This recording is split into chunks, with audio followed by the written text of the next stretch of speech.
rien se passer de trop désagréable. Voilà, parfait. Euh, donc la dernière fois, il y a 2 semaines, on a eu un petit problème technique et on n'a pas eu le plaisir d'avoir le professeur Emmanuel Dernis avec nous, avec le son et l'image, mais voilà qui est réparé cette semaine. Bonjour à tous. Merci que la technique suive bien cette fois-ci. Parfait. On s'améliore. On va encore s'améliorer au fur et à mesure. Et on s'améliore sur la forme, mais aussi sur le fond, puisque aujourd'hui, on a la chance d'avoir le docteur Pierre-Antoine Juge, MCUPH à Paris Cité et l'hôpital Bichat, qui travaille depuis longtemps avec son mentor sur la PRPID et qui a accepté de nous parler aujourd'hui des atteintes pulmonaires dans les rhumatismes inflammatoires chroniques. Merci beaucoup, Pierre-Antoine. Donc, on va te laisser une vingtaine de minutes. Et puis, je rappelle à tout le monde qu'il ne faut pas hésiter à poser vos questions dans la conversation, dans le question-réponse, qu'on consultera à la fin pour une petite période de discussion. Donc, Pierre-Antoine, la parole est à toi. Ok, je vais lancer mon diaporama. Normalement, c'est bon, là, tu le vois en diaporama? Parfait, oui, on voit Parfait. bien. Très bien, merci beaucoup de m'avoir invité. Alors, déjà, j'ai la chance d'être invité par vous et par la REF très prochainement. Donc, j'ai essayé de prendre le problème un peu différemment. Le titre de cette présentation, c'était Rhumatisme inflammatoire et PID, quand y penser. Et donc, j'ai vraiment, je me suis à peu près, j'ai fait un topo qui correspond au titre. Quand y penser? Mais déjà, avant de parler des PID, ce que je voulais un peu rappeler à tout le monde, c'est que les problèmes respiratoires dans les RIC, ils sont multiples et que c'est bien beau de penser aux PID, c'est déjà très bien, mais essayez maintenant de penser aussi aux autres parties de l'appareil respiratoire qui peuvent donner des problèmes respiratoires chez vos patients, notamment les voies aériennes, les pathologies pleurales, vasculaires ou pariétales, qui peuvent également se retrouver. Je les ai résumés un peu dans le tableau que vous voyez ici. Bien sûr, les PID, toutes les pathologies de l'interstitium, vous les verrez dans l'ensemble des connectivites, dans les vascularites, dans les sarcoïdoses. Mais n'oubliez pas voilà, les problèmes des voies aériennes dans certaines connectivites ou autres maladies rhumatismales chroniques. Les problèmes des épanchements pleuraux, surtout dans le lupus ou la PR, les vaisseaux et notamment l'HTAP de la sclérodermie et l'atteinte neurologique ou musculaire qu'on peut voir dans les myosites ou dans certaines connectivites et voire même l'ankylose dans les SPA. Donc, vous voyez, c'est très varié, mais aujourd'hui, on a décidé de s'intéresser aux PID et donc à cette partie des problèmes respiratoires. Pour vous refaire un peu le tableau, je sais que les PID, alors il y en a peut-être le CN et peut-être le DN même, est peut-être récent, mais ça a toujours été un item un peu difficile à aborder. Et en fait, la classification, elle se fait soit par des maladies évidentes comme la sarcoïdose ou des maladies particulières comme l'histiocytose, des lames ou des choses comme ça. Et sinon, on classe généralement les PID dans les causes connues, et c'est là, nous, ou idiopathiques, et c'est là, nous, on va retrouver nos vascularites, nos connectivites dans ces PID de causes connues.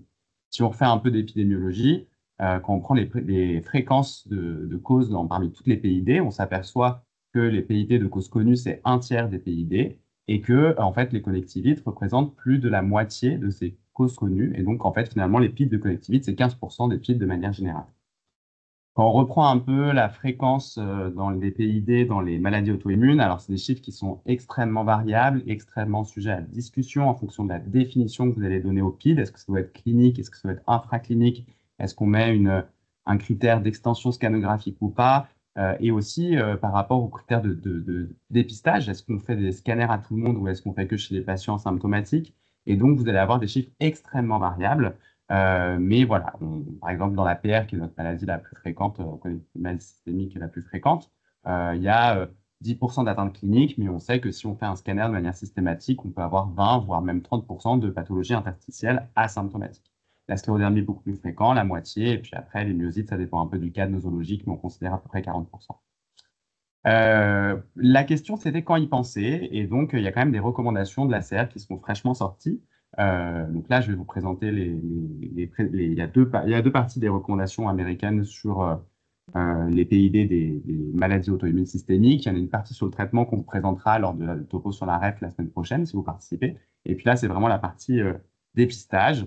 Et les Américains ont un peu tranché en disant que si vous avez une connectivite, et que vous avez des facteurs de risque. Dans ce cas-là, même en cas de l'absence de symptômes, il faut faire des EFR et un scanner, et il vous liste les signes qui peuvent être associés au PID parmi chacune des connectivites.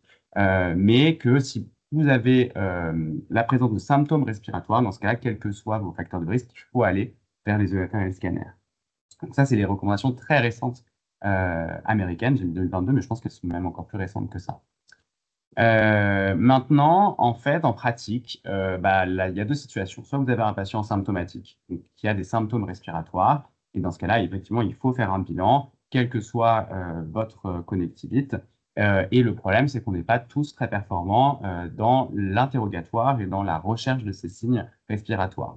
Je ne sais pas si parmi vous, vous posez la question à chacun de vos patients PR, mais même moi qui est sur le sujet, quand j'ai des patients jeunes ou qui n'ont pas de facteur de risque, des fois, ça m'arrive d'oublier de poser la question de savoir s'il y a une dyspnée, une toux ou autres symptômes respiratoires. L'autre souci, c'est qu'en fait, la dyspnée d'effort, qui est le premier signe des pneumopathies interstitielles diffuses, des fois, il peut être un peu caché parce que vos patients auront du mal à faire certains efforts, soit par atteinte articulaire ou neurologique. Et donc, du coup, cette dyspnée d'effort va longtemps être mal perçue et vous allez retrouver finalement des patients avec des PID assez sévères d'emblée parce que l'effort s'est installé assez tardivement. L'hypocratisme digital, même chose, c'est quelque chose qui arrive assez tardivement. Tant qu'on y est, n'oubliez pas les autres signes pulmonaires autres qui ne sont pas forcément retrouvés dans les PID, mais tout ce qui est asthme ou syndrome asthmatiforme, il faut se poser un peu des questions, les bronchites à répétition ou les signes d'insuffisance cardiaque droite qui doivent être un peu craqués par nous, rhumatologues. En fait, pour les patients symptomatiques, alors je crois qu'elles ne sont pas encore publiées, hein, mais vous allez voir très prochainement, elles ont été présentées au dernier congrès de la SFR.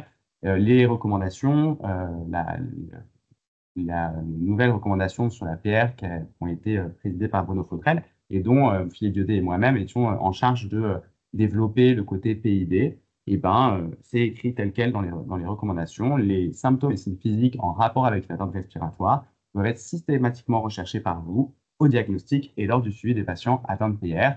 Et on pourrait imaginer la même chose pour l'ensemble des connectivités. Finalement, la situation la plus compliquée, c'est le patient asymptomatique. Et quand est-ce qu'on doit y penser s'il n'y a aucun symptôme respiratoire? Déjà, je voudrais rappeler que l'OMS a défini en fait les indications pour un dépistage. C'est soit la pathologie est fréquente ou sévère, soit les patients à risque sont identifiables, il faut que la pathologie soit fréquente et sévère, mais aussi les patients à risque soient identifiables et qu'il y ait un outil de dépistage performant et disponible et qu'une prise en charge précoce et efficace soit disponible. Donc, les Américains, ils sont passés un peu au-delà de tout ça et ils ont dit, si vous avez un patient qui a des risques de PID et qui est asymptomatique, recherchons-la. Et on va voir si les recommandations françaises sont d'accord.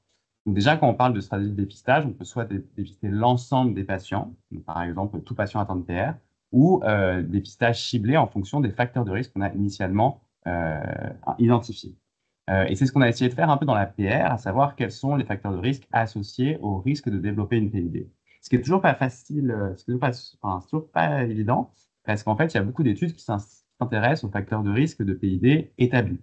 Par exemple, vous allez prendre une population de patients PR-PID connus et symptomatiques, vous allez comparer à une population PR contrôle, et là, vous allez mettre en évidence des facteurs de risque associés à une PID clinique. Mais nous, ce qu'on veut, c'est une PID infraclinique. Donc, en fait, il faut faire un dépistage systématique chez les patients asymptomatiques et là, déterminer les PID infracliniques, les contrôles sans PID et essayer de déterminer les facteurs de risque. Donc, c'est déjà un peu dur quand on regarde la littérature, mais quand même, il y a des facteurs de risque qui sont vraiment associés au risque de PID. On sait que les hommes âgés qui sont fumeurs, il y a un fort risque. On verra aussi un facteur génétique qu'on a décrit, qui était initialement décrit dans la fibrose pulmonaire idiopathique, qui est également associée à la PR-PID.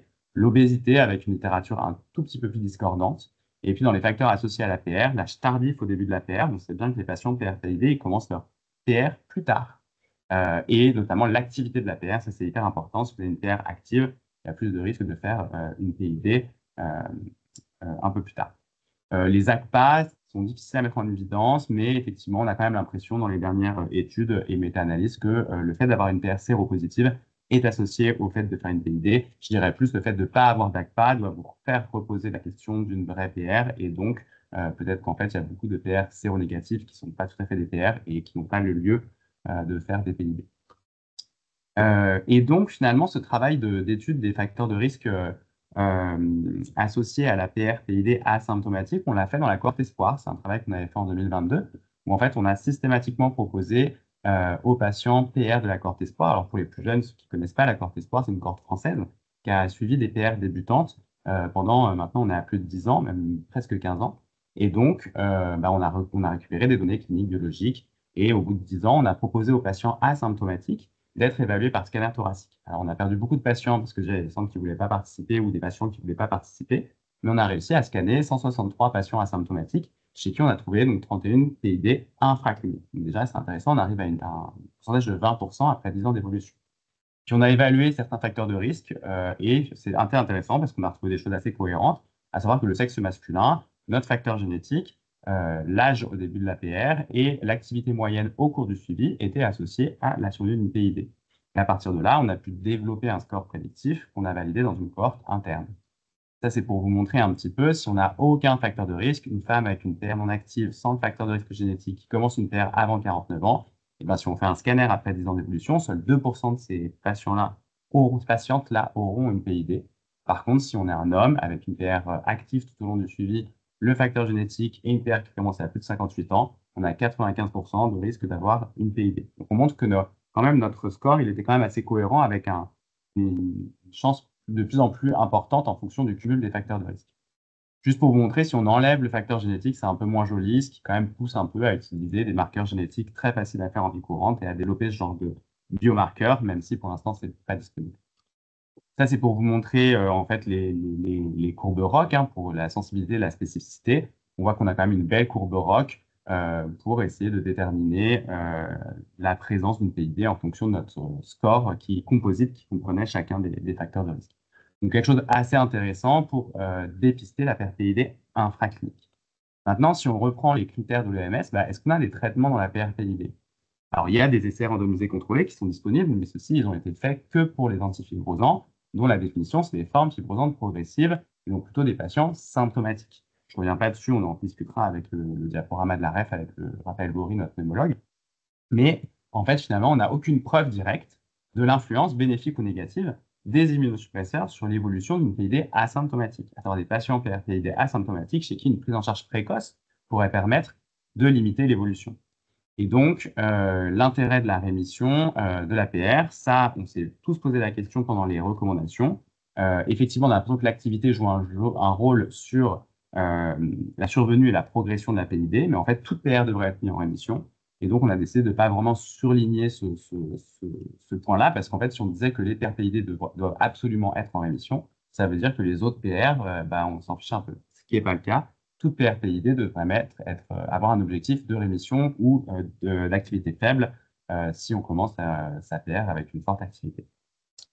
Tout ça pour dire que après réunion d'experts, on a tous décidé que finalement, aujourd'hui, il n'y a absolument pas d'indication à réaliser un scanner systématique pour dépister une PID chez un patient asymptomatique parce qu'on n'a aucune prise en charge spécifique à leur proposer pour le moment.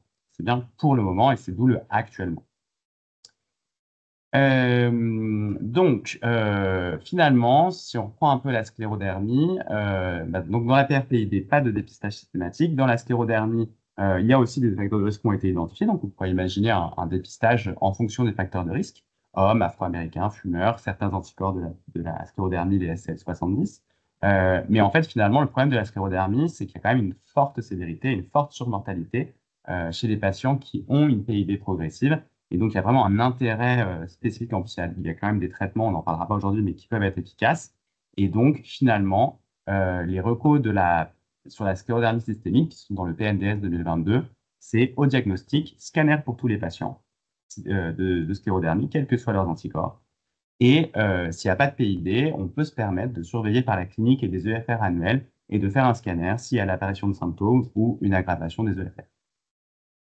Donc, la sclérodermie, même chose, c'est un peu réglé par les recommandations. Pour les autres maladies auto-immunes systémiques, pour les myosites, dans le PNDS, on ne demande pas de scanner thoracique systématique, c'est en fonction des signes cliniques. Mais les myosites ont un peu une particularité, c'est que les PID sont souvent aigus et subaigus, voire rapidement progressives. Donc, en fait, votre patient, il est sévère assez d'emblée. Et donc, C'est pas quelque chose de chronique, insidieux, qui nécessite un dépistage en amont. Vous allez rapidement aller au scanner thoracique de par la présence de symptômes respiratoires. Il faut savoir qu'il y a quand même des maladies, des myosites auto-immunes chez qui c'est plus fréquent, les antisynthétases, anti-MDA5, anti-KU, anti-PM, SCL. Et faites attention, le message que j'aimerais vous rappeler, c'est qu'il y a une association qui est pas si rare entre PR et antisynthétase, donc une PR-PID qui a une PID très sévère. Faites vraiment votre bilan auto-immun complet pour éviter de passer à côté d'un antisynthétase qui est accessible à un traitement immunosuppresseur.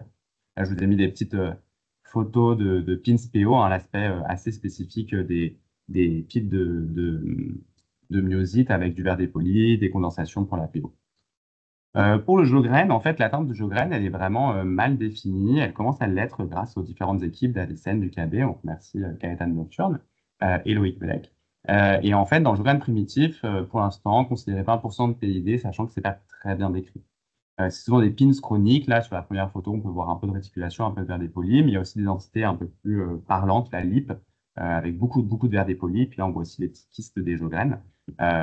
Mais même chose que pour les myosites, dans le PNDS 2022, pas de scanner thoracique systématique à faire en fonction des symptômes. Ce que je peux vous dire sur le Sjogren, attention aux pathologies des voies aériennes qui sont fréquemment associées, les bronchiolites, les dilatations des bronches, les kystes et tout ça. Et même chose aussi, attention au lymphome du Sjogren, et quand vous avez beaucoup de verre dépoli, des condensations, vraiment, le LBA peut être intéressant pour mettre en évidence une hyperlymphocytose avec une composante monoclonale. Donc, pour finir, et j'ai encore quelques diapos, mais déjà pour... ah oui, non, pas pour finir. Pourquoi y penser? Pourquoi penser au PID au cours d'Eric? C'est des pathologies qui sont potentiellement sévères, qui nécessitent une prise en charge spécialisée avec un centre expert de PID, et qui, alors pour la PR-PID, c'est pas forcément le cas, mais qui peuvent être accessibles à des traitements efficaces. Les immunosuppresseurs dans les kits de connectivité hors PR ont montré leur efficacité. Les antifibrosants peuvent aussi ralentir la progression. Ne pas oublier quand même le transfert vers une équipe de transplantation pulmonaire s'il y a une aggravation malgré traitement et un patient jeune qui pourrait bénéficier d'une transplantation pulmonaire. Et puis des mesures associées dont on a malheureusement du mal à mettre en évidence l'efficacité, mais qui sont probablement assez bénéfiques, comme l'arrêt du tabac, l'IPP pour éviter un RGO qui favorise avec le reflux l'inflammation pulmonaire, et des vaccinations pour éviter des infections pulmonaires qui augmentent la mortalité chez ces patients. Quel bilan pour une PID? Voilà, maintenant que vous y avez pensé quoi faire, toujours évaluer par un scanner, excusez-moi, TDM, pas TMD, thoracique. Un pour la confirmation diagnostique, deux pour l'évaluation qualitative qui est très importante pour le pneumologue, l'aspect scanographique, mais aussi la présence ou non de signes de fibrose. L'évaluation quantitative, j'ai fait encore une petite pause, je suis désolé, pour l'extension de la PID, et l'évaluation des diagnostics différentiels, les pathologies des voies aériennes, les cancers, les infections, tout ça. Les EFR pour évaluer la fonction respiratoire, CDF, DFCO, qui est très importante pour le pronostic et le suivi, et le dépistage de pathologies obstructives qui peuvent être associées. Après, votre pneumologue pourra demander une ETT, un LBA en fonction du contexte clinique, mais scanner EFR, ça paraît être la base.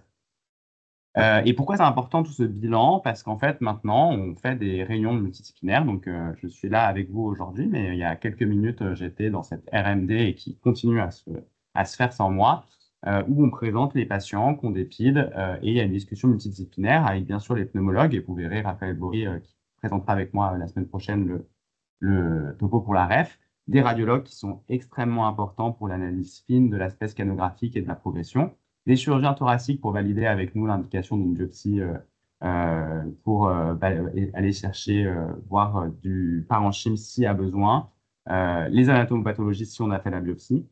Et puis maintenant, les rhumatologues, on prend part à ces décisions parce qu'on aide les pneumologues au diagnostic des maladies inflammatoires systémiques, mais également avec des traitements que nous, on a plus l'habitude d'utiliser, comme les tocilizumab, le rituximab, les inhibiteurs de JAK, que les pneumologues commencent à utiliser, mais qui sont quand même moins connaisseurs de certains effets secondaires ou pratiques.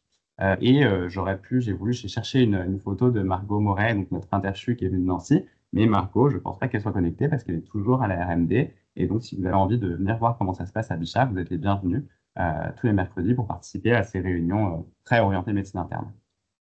Dernière diapo, je dis dernière tout le temps, mais celle-là, elle est importante pour moi. Il y a quand même une définition d'anomalie interstitielle pulmonaire, ILA en anglais, qui peuvent être utilisées chez les patients qui n'ont pas de facteur de risque de progression et qui permettent d'écrire les petites anomalies que vous voyez sur le premier scanner. Il y a des petites anomalies de verre dépoli de réticulation qu'on pourrait passer dessus si le patient n'a pas une connectivite. Maintenant, toute connectivite est à risque de progression et donc cette premier scanner doit faire quand même l'objet d'une évaluation de type PID et surtout essayer d'éviter de passer à côté d'une progression. En conclusion, votre rôle, c'est d'avoir un interrogatoire policier et votre stéthoscope à chaque consultation. Si le patient est asymptomatique, vous suivez les recommandations de chacune des connectivites. Pour la PRPID, quand même si les recommandations n'ont pas de dépistage, gardez les facteurs de risque en tête pour notamment vraiment bien interroger sur la présence de symptômes. Les hommes, fumeurs, âgés, PR actifs qui commencent leur PR tard. En cas de PID, traquez la progression. C'est vraiment hyper important de ne pas passer à côté d'une PID progressif qui pourrait bénéficier d'un traitement. N'oubliez pas les autres atteintes respiratoires. Je montre toujours cette EFR pour finir pour la progression, où c'est une patiente elle a été suivie vachement longtemps avec des EFR assez fréquemment. Puis en fait, d'un EFR à l'autre, finalement, elle ne se dégradait pas beaucoup, donc ça n'a pas été pris en compte. Mais finalement, si on regarde la DLCO du début jusqu'à la fin, il y a une nette progression. Et si on reprend le début, depuis le début de sa PID, elle a perdu 12% de CV, 650 millilitres de CV, 44% de DLCO. Et donc, en fait, si on suit d'un HDG à l'autre, elle ne fait pas peur. Mais si on prend depuis le début, c'est une patiente qui progresse et chez qui on aurait pu, avant, proposer un traitement spécifique de sa PID. Voilà, je voulais vous remercier et n'hésitez pas à envoyer des mails et à passer par Bichat. Je vais arrêter le partage. Merci Pierre-Antoine. Merci pour ta présentation qui était, je pense, très claire et qui répond à des questions pratiques sur les patients pour lesquels on peut proposer un dépistage. N'hésitez pas à poser vos questions dans la conversation, le question-réponse. Et comme il n'y en a pas encore, je vais me permettre de commencer. Alors, je vais d'abord dire que depuis, ça fait un moment qu'on se connaît, mais à force et après avoir participé au groupe sur les recommandations PR, je suis devenu sérieux sur le dépistage de la PRPID clinique et j'ai en fait beaucoup de patients que je suivais avant à qui je n'avais pas posé la question de savoir s'ils toussaient régulièrement et j'en ai identifié pas mal et donc quelques-uns qui avaient des anomalies au scanner. Donc ça vaut vraiment le coup de poser, et puis bon, pour le coup c'est quand même très rapide, ces deux questions au minimum, est-ce que vous toussez, est-ce que vous avez une dyspnée, enfin est-ce que vous êtes essoufflé et je me suis surpris en faisant ça. Il y a pas mal de patients qui ont des scanners TAP ou un TEP scanner à un moment dans leur histoire pour autre chose. Au risque de te choquer, est-ce qu'on peut se satisfaire du scanner en fenêtre parenchymatose thoracique du TEP scan? Ça dépend en fait quelle est la question derrière. Si vous découvrez ça de manière asymptomatique, c'est un patient asymptomatique, que derrière il n'y aura pas de conclusion si ce n'est une surveillance clinique, pourquoi pas. Après, si c'est pour caractériser des troubles respiratoires ou une PID, il faut des coupes spécifiques avec un scanner haute résolution qui permettront, tu verrais, je ne sais pas si tu participes aux réunions RMD avec les pneumologues, mais c'est des discours interminables avec les radiologues qui disent, bah oui, mais là, la qualité n'est pas pareille, donc on n'arrive pas très bien à suivre l'évolution du verre dépoli. Là, finalement, on ne sait pas très bien si c'est des signes de fibrose du verre dépoli parce que c'est flou. Donc, dès que vous rentrez dans une démarche très spécifique de caractérisation d'une PID, il faut un scanner dédié qui permettra au radiologue une meilleure appréciation et un meilleur suivi. Merci Pierre-Antoine. Tu m'entends? C'est bon? Merci. Ouais. Une question peut-être un petit peu plus de prospective. Tu as dit que les facteurs génétiques et les biomarqueurs étaient potentiellement quelque chose d'intéressant. Est-ce que dans le futur, proche ou moyen terme, est-ce que tu vois la place de ces dosages?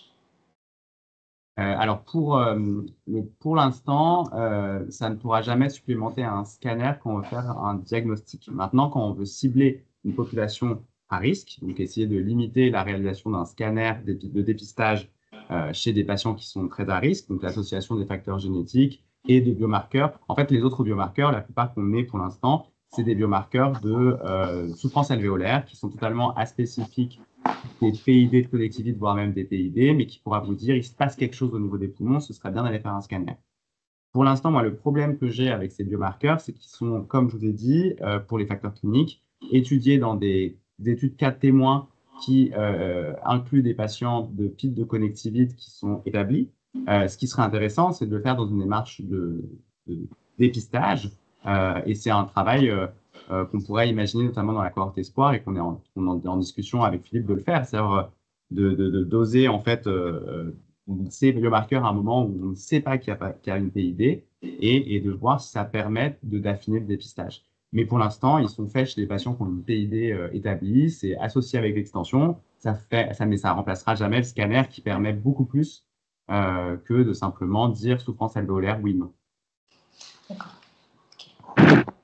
Et est-ce qu'à Bichat, vous faites des échos pleurales pour chercher des B-lines? Est-ce que tu penses Alors, que c'est quelque chose qu'on peut mettre en place en tant que rhumatologue, en tout cas? Jusqu'à il y a très peu de temps, même chose, je t'aurais fait exactement la même réponse qu'à Emmanuel. Les échos des PID étaient évalués chez des patients qui avaient des PID étendus. Et donc, finalement, le fait de voir ces fameuses lignes V, bah, chez un patient qui a une vraie PID, ça ne m'intéresse pas beaucoup. Maintenant, il y a une étude qui est sortie et qui a été présentée récemment, c'est une étude de multinationale dont on a participé avec l'Argentine et la Grèce, qui montre qu'en fait, dans une stratégie de dépistage, c'est intéressant et qu'en fait, les lignes B, elles peuvent être présentes, même si elles sont moins nombreuses et plus difficiles à voir, elles peuvent être présentes dès les premiers, une PID asymptomatique est extrêmement minime et ça peut être intéressant. Donc, je pense qu'effectivement, il va falloir l'étudier. Le problème, c'est qu'en plus, il y a en fonction du nombre d'endroits où on le fait, ça peut être plus ou moins chronophage, mais de le prendre dans une évaluation, par exemple, dans un HDJ biothérapie, si vous voulez pas faire de scanner en biothérapie et que vous restez à la radio, eh ben, ça peut être intéressant de proposer une écho et de faire un scanner à ceux qui ont une écho pulmonaire anormale. Et ça va nécessiter vraiment l'exploration dédiée dans des stratégies de dépistage. Mais pourquoi pas? Merci. Alors, pour l'instant, je vois pas de questions. Est-ce qu'ils peuvent poser des questions? Si, ça y est. Ben oui, oui. Alors, une question qui est: à quoi correspond exactement le gène MUC5B et est-il facilement accessible en pratique clinique? Alors, bah, je réponds déjà à la deuxième partie. Malheureusement, non, c'est que de la recherche pour l'instant. Moi, ça me fait un peu rire jaune parce je sais pas pourquoi, le HLA-B27, c'est facile. Le HLA-DR, c'est facile. Mais là, on trouve que c'est difficile le développement de biomarqueurs qui ont tant montré un intérêt et qui coûtent vraiment pas cher. Maintenant, pour répondre à la première partie de la question, alors en fait, le variant qu'on identifie, donc c'est un variant qui est présent dans le promoteur. C'est un variant qui a été identifié dans des études pangénomiques de fibrose pulmonaire idiopathique et qui est très fortement associé en population caucasienne à la survenue d'une fibrose pulmonaire idiopathique, mais également d'autres types de PID comme les PRPID. En fait, c'est un variant qui va être un peu un rôle de gain de fonction, même si on n'utilise pas trop ce mot pour des variants dans le promoteur, mais qui va augmenter l'expression de la protéine MUC5B, qui est une protéine qui est exprimée dans la partie distale des bronches au niveau des poumons, donc dans les bronchioles distales. On sait que dans les l'histologie de fibrose pulmonaire idiopathique ou de forme très fibrosante des PRPID, on va voir une accumulation de MUC5B, mais il y a un grand paradoxe MUC5B, on ne comprend pas très bien, parce qu'en fait, même si on n'a pas le variant, il va y avoir cette hyperexpression de MUC5B au sein des zones de rayon de miel. Et donc finalement, on n'arrive pas très bien à faire la part des choses entre la présence de ce variant et la survenue d'une fibrose qui peut survenir avec ou sans ce variant. Ce qui est intéressant, c'est que ce variant est protecteur de Covid sévère. Donc, c'est probablement un variant qui permet de mieux se défendre contre les germes, les virus ou les germes de l'environnement, mais qui, du coup, bah, quand on a un épithélium un peu agressé, le tabac, des infections, va peut-être entraîner la fibrose. Alors, on a une petite série de questions maintenant. Puisque tu parlais de Covid, on a une question qui nous vient du professeur Loïa Nancy. Il y a peut-être eu un petit décalage pour qu'elle arrive de l'Est, qui nous demande si PID et atteinte post-Covid au scanner ont des aspects différents. Alors, l'aspect des PID post-Covid, il est très débattu. Les pneumologues pensaient qu'ils allaient avoir beaucoup de fibrose post-Covid. C'est pas le cas. Après, ce qui est difficile, c'est des patients qui viennent, qui n'ont probablement jamais eu de scan thoracique avant le Covid et qui, en fait, font un Covid. Et on sait que le Covid est généralement plus sévère et chez les patients qui ont une PID préexistante. Et puis, bah, après le Covid, on voit des lésions de fibrose. Et donc, c'est très difficile pour les pneumologues de savoir si la fibrose était là, si elle a été si elle est liée au Covid, si elle est aggravée par le Covid, ou si c'est juste une fibrose qui était là et qui n'était pas symptomatique avant. Mais l'aspect quand l'aspect du Covid a un aspect très en mosaïque et sans trop de signes de fibrose assez distincts, mais effectivement, dans les mois, 3 mois qui vont après le Covid, normalement, ça s'éteint et donc ce qui reste la fibrose sous-jacente, ce qui est un peu difficile à faire la part des choses, avec juste, je voudrais faire attention à nos patients qui sont sous rituximab et qui peuvent faire des vrais Covid longs avec une persistance de Covid et avec des écouvillons négatifs, et c'est la fibro qui fera montrer le Covid positif. Donc attention aux anomalies interstitielles persistantes post-Covid chez les patients sous rituximab ou sous Cellcept qui font vraiment ce Covid long qui peut muter et qui peut être un peu embêtant. Alors, me permets de faire des transitions faciles à chaque fois, parce que tu parles de rituximab et on a une question sur ton expérience personnelle, avec le TOSI et le rituximab dans les PID au cours des connectivites. Alors, au cours des connectivites, alors déjà, le TOSI, on peut dire, il y a quand même eu un intérêt qui a été montré dans l'essai Focus de mémoire dans la sclérodermie systémique avec atteinte ou sans d'ailleurs, atteinte respiratoire, mais c'était des patients c'était l'étude du tocilizumab dans la sclérodermie systémique. Et même si le critère principal qui était le score de Rottman n'était pas amélioré par tocilizumab, il y avait un ralentissement du déclin de la CED chez les patients traités par TOSI, de la capacité vitale, par rapport aux patients traités par placebo. Donc ça, c'est intéressant parce que depuis, le TOSI a un intérêt dans les pics de connectivité. Après, pour rester sur le TOSI, je vous invite à aller à la CR et à aller regarder le poster de Anne Dupont, une interne qui est passée dans le service, pour aller voir ce que donne le TOSI dans les pics des connectivités de manière générale en vraie vie. Et j'espère que cet abstract sera accepté par la SFR et que vous pourrez aussi l'écouter à la SFR. Maintenant, si on part du TOSI, le rituximab, il y a l'étude japonaise qui montre un peu la même chose, mais avec pas beaucoup de patients et qui mériterait d'être refaite dans la sclérodermie, mais pourquoi pas. Après, en fait, les pneumologues ont quand même beaucoup l'expérience du rituximab dans les connectivites mixtes, le Boudreau, le Sjogren, les sclérodermies et les myosites. Et en fait, il y a quand même un intérêt certain du rituximab dans les pics de connectivite. Après, c'est toujours délicat, il n'y a pas vraiment de règle de l'utiliser en première ligne ou en deuxième ligne par rapport à du Cellcept, des choses qu'ils connaissent mieux.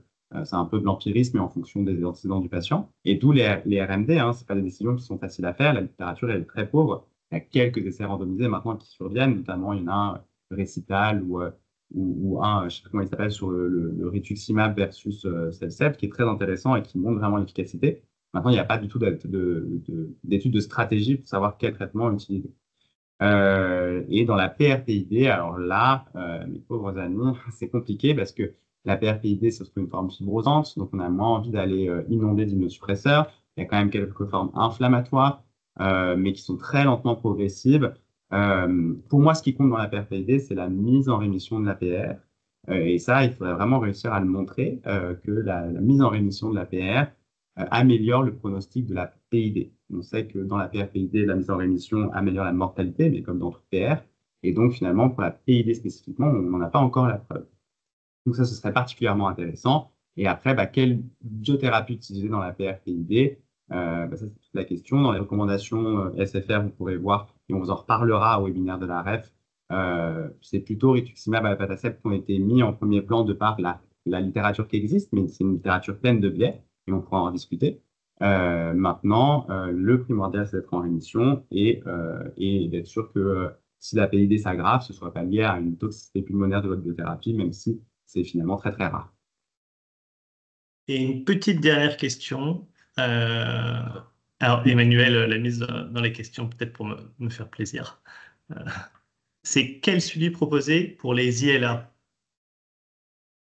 Alors déjà, il n'y a pas d'ILA dans les PID, dans les connectivités. Donc ça, il faut enlever ce terme parce que vous allez induire, en fait, les ILA, c'est vraiment des anomalies minimes qui ne devraient même pas être surveillées. Et donc, les radiologues ont vraiment banni ce terme pour les PID, ce qui pourrait être discuté quand le patient est dans un centre tertiaire avec des gens qui connaissent bien, mais ça a vraiment été banni pour éviter que les gens qui connaissent un peu moins bien les PID disent c'est pas grave, on laisse tomber, on ne fait pas de surveillance. Donc, on va dire dans les PID minimes, ce qui est intéressant, alors même chose, je ne vais pas présenter les recours SFR là-dessus parce que ce n'est pas le sujet, on en parlera pendant le webinaire, mais il y a quand même des recommandations maintenant, vous verrez, sur la fréquence de surveillance. Scanner thoracique à chaque fois, s'il n'y a pas d'aggravation symptomatique, ça paraît un peu cher payé. Mais des EFR régulières, tous les 6 mois, 1 an, sont recommandées parce que comme ça, vous allez pouvoir mettre en évidence une progression avec une diminution de la CV et de la DLCO. Par contre, rappelez-vous des EFR que je vous ai montrés. Faites bien attention à prendre l'évolution des EFR dans leur ensemble et pas juste de comparer un chiffre par rapport à la fois dernière. Parce que peut-être que d'une fois à l'autre, ça ne veut rien dire, mais que si vous prenez sur les 2 ans, eh ben, il y a une diminution significative. Soyez toujours en communication avec votre pneumologue pour la tube et des pneumologues qui connaissent bien les PID. C'est là où vous allez apprendre le plus. Merci beaucoup, Pierre-Antoine. C'était très clair. Je pense qu'on a appris plein de choses. On a légèrement dépassé 13h30, mais comme c'était intéressant et qu'il y avait des questions qui me paraissaient pertinentes, c'était bien qu'on prenne le temps d'y répondre. Merci à tous de vous être connectés. Le prochain rendez-vous, ce sera au mois d'octobre. On vous enverra un mail avec tout le programme du mois d'octobre, les liens pour pouvoir vous connecter. Et bon après-midi à tous. À bientôt. Merci. Et venez au webinaire de la REF. Et allez au webinaire de la REF. Merci beaucoup. Merci Pierre-Antoine. Salut.